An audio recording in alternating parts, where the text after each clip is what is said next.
अरे सात सहेलिया में कहलू एगो चुम्मा ले ला कर जाऊ तू तले मन चूस चुसवलो चुसला जम के नी रहो कबले जितबो गाल बजाई बड़ा बड़ाई करलू 7600 चूहा खाई बड़ा बड़ाई करलू।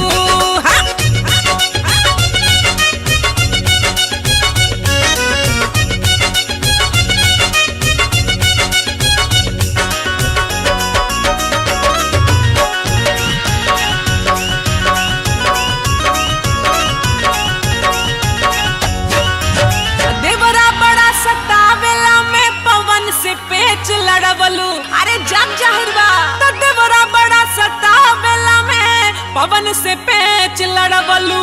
रवि किशन के मौगी बन के घर में ही डर जरवलू कहब ता मर जानियन भभाई कवन पढ़ाई करेलू कहब ता मर जानियन भभाई कवन पढ़ाई करेलू। खालू खेसरिया संग मलाई बड़ा बड़ाई करेलू हो लफुआ पीछे पीछे घुमाई कवन पढ़ाई करलू। कहता चिंटुओं के भी बुलाई बड़ा बड़ाई करेलू काले बुरकरों के फसाई कवन पढ़ाई करलू। झगड़ाओं करे से फरियाई बड़ा बड़ाई करलू। काहो पेट भरल कि ना भेटाई कवनो मरद भेटाई कवनो भेटाई कवनो मरद भेटाई कवनो त जइबू दुनु जनी ठंडाई मरद भेटाई कवनो देह के गर्मी कुल झर जाई मरद भेटाई।